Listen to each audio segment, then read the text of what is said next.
It was once the ultimate gateway to the internet, the starting line for people around the world surfing the web. It was the North Star of the portal era, the place where countless people had their first taste of the web. It once smashed past $100 billion valuation, becoming Wall Street's darling, only to be sold for scraps in the end, less than $5 billion. How did a legendary Silicon Valley tale of the Internet 1.0 era eventually turn into a business school case study of what not to do? How did a company once perfectly synced with the Internet's pulse get left behind by the times? Hi everyone, welcome to Original Value. Today we're diving into the story of Yahoo, a name that feels both familiar and strangely distant. To talk about Yahoo, we need to rewind to that feverish Internet 1.0 era. The mid-90s Internet was like today's AI boom. Brand new, chaotic, and the hottest thing for both the public and venture capital. But honestly, the online experience back then was a nightmare. Gen X and millennials will definitely remember the screech of dial-up modems and web pages loading at a snail's pace, like watching paint dry. Worse still, even though websites were exploding in number, there was no reliable way to find anything. Google didn't exist yet. Most people browsed the web using phone book-style directories, flipping through categories slowly, hoping to stumble upon something good. Sure, the US had early search tools, like Excite and Lycos, but their technology was crude, and the search quality was all over the place. And that exact pain point paved the way for the portal giants to rise.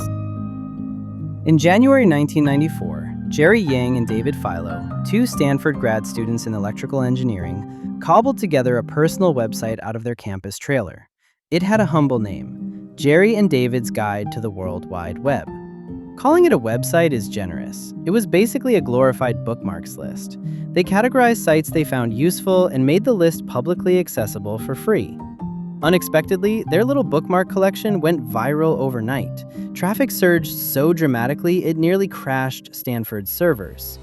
In March 1995, they registered the domain yahoo.com and incorporated the company. Yahoo was born, out of nowhere and suddenly everywhere. Officially, the acronym stood for Yet Another Hierarchically Organized Oracle, which sounded stiff and nerdy. But the founders admitted the truth. They simply liked the word Yahoo, its rowdy, unpolished vibe, like a mix of hillbilly charm and geek energy. The explanation didn't matter. The name Yahoo spread like wildfire across America. The two founders complemented each other perfectly as well. Jerry Yang, born in Taiwan, moved to the US at 10, brilliant and hardworking. He earned his Stanford bachelor's and master's degrees in just 4 years. David Philo, a quiet American engineer, a hardcore tech introvert. One was outgoing and strategic. The other was laser-focused on code and architecture. Yahoo's rocket speed growth attracted investors almost immediately. In April 1995, Sequoia Capital poured in $2 million. With Sequoia's endorsement, Yahoo transformed overnight from a student side project into Silicon Valley's next big thing. They also hired Tim Kugel as CEO, bringing professional management to the table. In April 1996, just 1 year after launch, Yahoo went public at $13 and closed its first day at $33, a 154% jump, hitting an $850 million market cap. Yahoo had barely 50 employees, yet its stock soared 600% within 2 years. Wall Street went berserk for it. Why was Yahoo so successful? Because it captured the pulse of the Internet 1.0 era. Human-curated directories felt organized and reliable, something early search engines simply couldn't match. But Yahoo was more than just a directory. It evolved into a full portal. And what's a portal? Simple. You come to Yahoo, you do everything, and you never need to go anywhere else. Search, news, finance, sports, chat rooms, personal homepages, anything you could think of, Yahoo had it. Gen Z today can hardly imagine how revolutionary that was. In 1997, Yahoo acquired Rocket Mail and launched Yahoo Mail. Free, spacious, addictive. By 1998, Yahoo became the most visited site on Earth. 95 million daily page views, 3 times more than second-place Excite. Yahoo was the internet. In 1999, Yahoo went on a spending spree. $3.6 billion for GeoCities, $5.7 billion for Broadcast.com.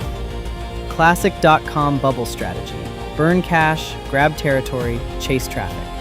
On January 3, 2000, Yahoo stock hit its all-time high, $118.75.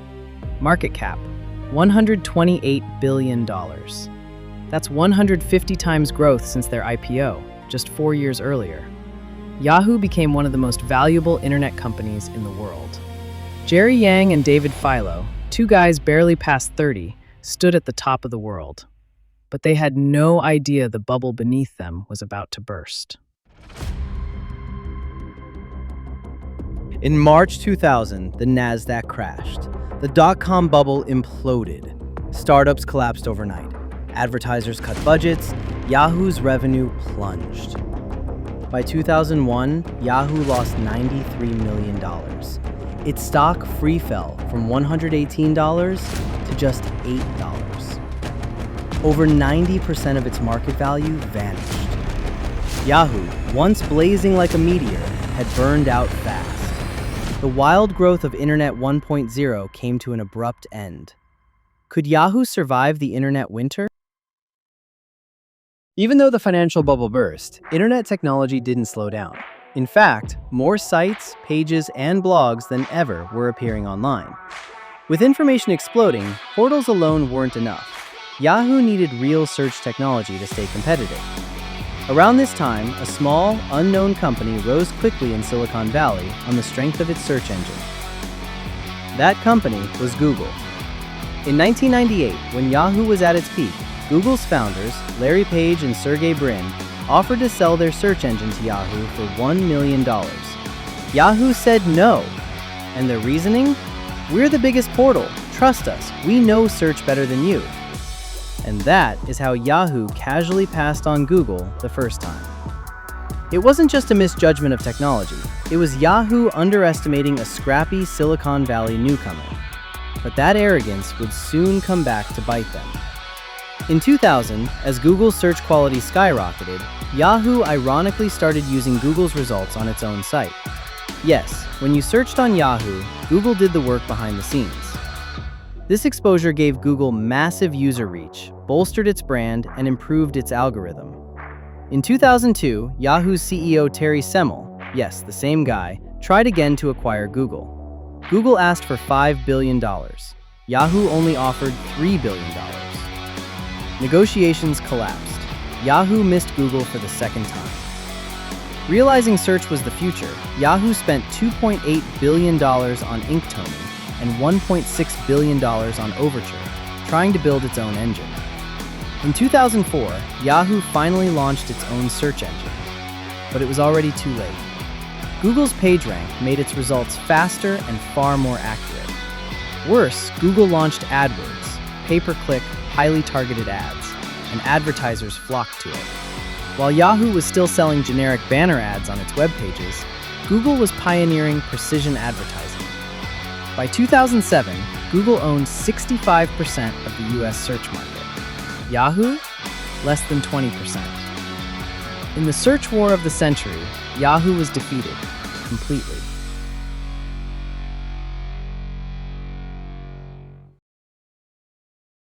Around 2005, a new trend quietly emerged: social networks. MySpace dominated the scene, but a young campus-born site called Facebook was showing explosive potential. In 2006, Yahoo's CEO Terry Semel, yes, again, the same one, offered $1 billion to acquire Facebook. The 22-year-old Mark Zuckerberg agreed. But right before signing, Yahoo suddenly lowered the offer to $850 million due to its poor earnings.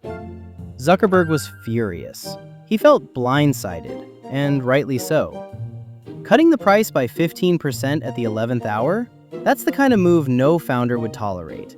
It was the last straw. Though Yahoo later restored the offer to $1 billion, offering even more if needed. And though Facebook's board wanted the deal, Zuckerberg refused outright.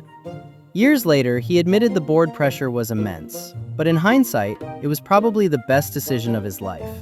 And Yahoo lost its best and its last chance to enter social media. Today, Facebook's market cap has long exceeded $1 trillion. Looking back at that $1 billion missed deal, Yahoo's shareholders must be crying hard in the restroom. In the social network war of the Web 2.0 era, Yahoo lost again, decisively.